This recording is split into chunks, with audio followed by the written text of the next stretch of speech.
Hi, we're Christine and Danny Bellish, real estate investors based out of New Jersey, with a background working in sales and marketing in the New York City advertising industry. We'd never raised private money before, but our first time trying, we raised $1.5 million for a 291-unit acquisition in Cleveland, which was also our first time as members of the General Partnership Group for a real estate syndication. We thought it might be helpful to share our experience with you.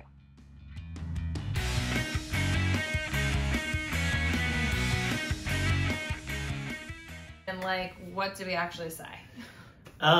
So it's a question that we get a lot, right? Like, what do you say to your investors? And there's no one size fits all formula, right? Like, everyone that you talk to has to have some sort of personalized approach. Everyone has different interests. They care about different things. They have different concerns. You have to cater what you're talking about. First and foremost, you have to be friendly and have that approach. But what you want to do is you want to focus on the things that they have questions about. So whether you're talking to an individual or you're presenting to a room, if they have questions about the financials, you drill into the financials. If they have questions about the market, you got to know about the market. If they have other questions, you really have to just be able to take what they're giving to you and give it back to them in spades.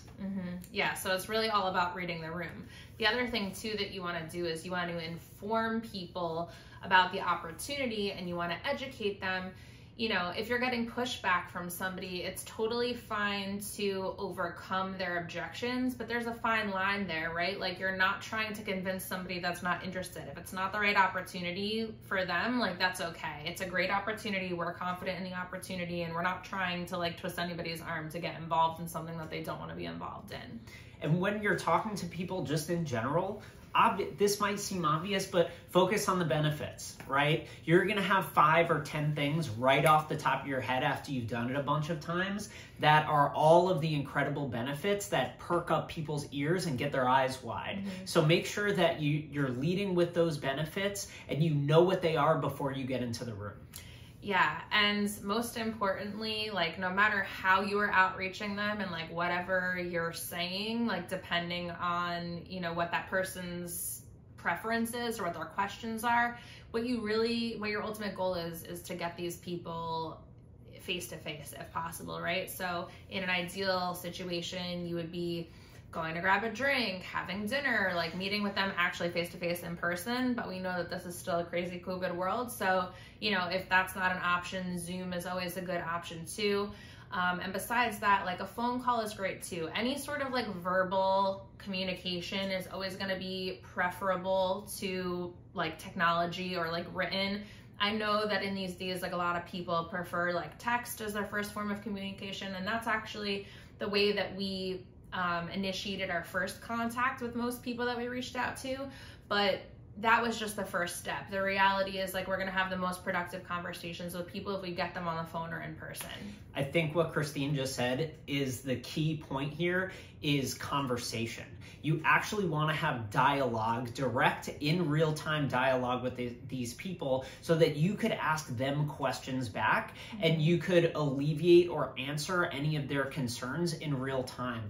When people have the time to think about things or the time to get back to you, whether it's text message or email or whatever it may be,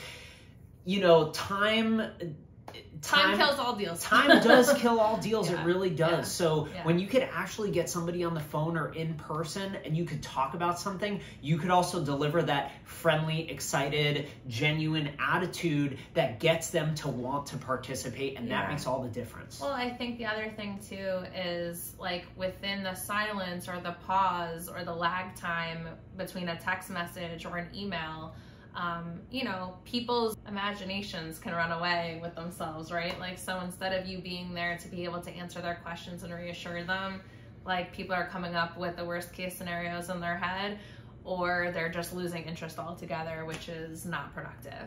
So the fact of the matter is here, whatever your mode of communication is, to start, always, always, always get them in a verbal, either phone call or meeting type of session so that you could talk to them one-on-one. Okay, so now we know who we're reaching out to, how we're reaching out to them, and what we're saying to them. You're gonna start getting responses. How do you take it from there? Yeah, so there's basically 3 buckets, right? People who say yes, people who say no, people who don't, actually more than that, people who don't respond at all, and people who are kind of on the fence. So let's talk about the most fun ones first, which are the people who say yes. So these are people who have raised their hands, they said that they're interested, and we can even bucket that a little bit further into 2 different buckets. So one is going to be people who say yes and who take action immediately. And then there's going to be people who say yes and they don't take action immediately. So the first thing that I would remind you and stress is just because somebody doesn't take action immediately doesn't mean that they're not interested anymore. People are busy in their lives, and even if like during this time when we're working on this deal, like this is the most important thing to us in our life, it's not the most important thing to everybody else in their life, right? Like their life does not revolve around this deal. So don't take it personally if they don't take quick next steps. But for the people who say yes, they're interested and they don't take the steps, what you want to do is you want to definitely stay in touch with them. And there's a number of different ways to do that. Sometimes you can reach out and just follow up, like leading with adding value, which is checking in and seeing whether they have any additional questions that you can help answer. If they're having any trouble, you know, signing up to invest for any reason, anything like that. But the other thing too is, if these are people that you are building friendships and relationships with, like you can stay top of mind without reaching out about the deal, right? Because you are building a genuine relationship who you actually care about. So maybe you saw that they went on vacation recently and you follow up and you see how their vacation was. Maybe it was their birthday that just passed and you reach out and you say happy birthday.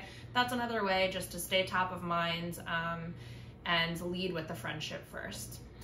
Yeah, and unfortunately there's a fine line between persistence and annoyance that you have to continue to ride throughout this entire process. You don't want to annoy them. You're not desperate for them to participate, but you do want to be persistent. It's okay to be persistent. You want to stay relevant. You want this deal to stay top of mind to those individuals. Yep.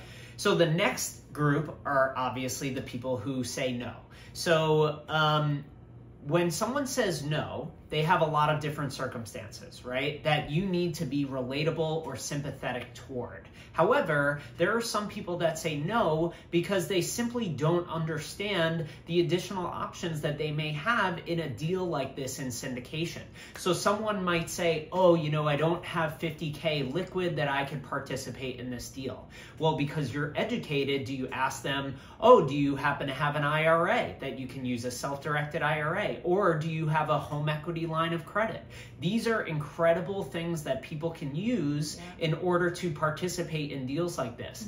And then again, to piggyback on something that we talked about earlier, is using your experiences. So what we'll often say is, oh, Christine's mom is using her home equity line of credit, or my cousin is using their IRA to invest in this deal. And these are true stories. They really are. And you can walk them through how that works. So you're continuing to educate even through that no. So even if they continue to say no on this one, maybe they'll think about how they can use their IRA for the next one. Exactly. Yeah. So, I mean, when somebody says no, there's a number of different ways to approach it, to Danny's point. If it's something that has a solution that we can offer an alternative option for, we're always going to do that. We're going to help to combat obstacles. But at the same time, you know, you don't want to waste too much time, and you don't want to be annoying, like shoving something down somebody's throat if they're just genuinely not interested. Maybe they don't understand the opportunity. Maybe they don't care to understand it, and that's okay too. This isn't for everybody.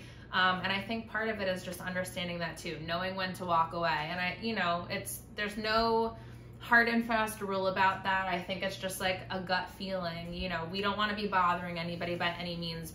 There truly are so many people that are so receptive and so thankful that we bring this opportunity to them. So we don't want to waste our time, you know, trying to convince somebody who is not interested. It's true. So the next sort of group are the people who are on the fence. So there's a lot of people that are on the fence or don't respond at all. That's just the truth. So for the people who are on the fence, that's a good thing and a good place to be, because it tests your your ability to relate to these people, to educate these people further, to find out about what their concerns and apprehensions are. So these are the people that you absolutely have to have one-on-one conversations with, because you need to understand truthfully what their apprehensions are.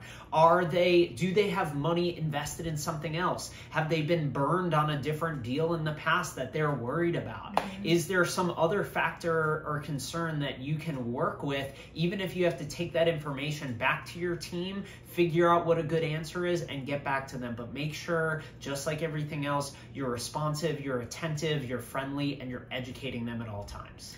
Yeah, and I think, different people move at different speeds. So even if somebody is a yes right away, but they don't take action right away, or maybe somebody is like a maybe, and then they move to a yes, and then they eventually take action.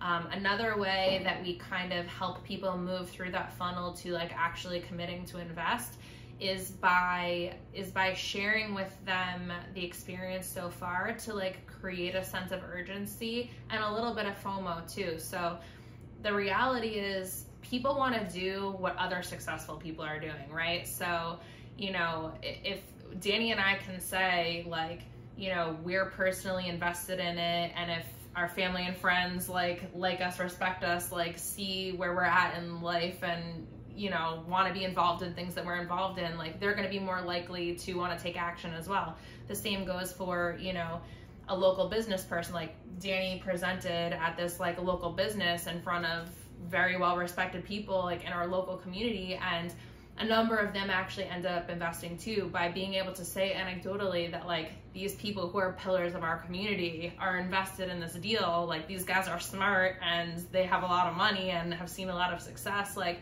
that definitely helps to move the needle as well. And I guess the last group are the non-responders, right? And that's totally going to happen, especially if you cast a wide net. That's just the nature of the game. But I think a few tactics that you can use to take a little bit more of a personal approach and actually get responses from them. Let's say they don't respond to your email, or they don't respond to social media, right? That's when you can actually feel free to text them. Right? People feel a little bit more of an obligation to respond to a text or respond to a phone call with a voicemail. These are some ways where you can really sort of dig in a little bit further, and don't be afraid. Like, what do you have to lose? You really don't have anything to lose. Be persistent, not annoying, and really try to make sure that you are casting that wide net. Don't be afraid to reach out to anybody and everybody that may be interested in the deal. This is part of a series where we share our experience and some tips about how to raise private money. We hope this is helpful. If you want to learn more, be sure to like and subscribe, and check out the rest of the series. If you have any questions, we're always here.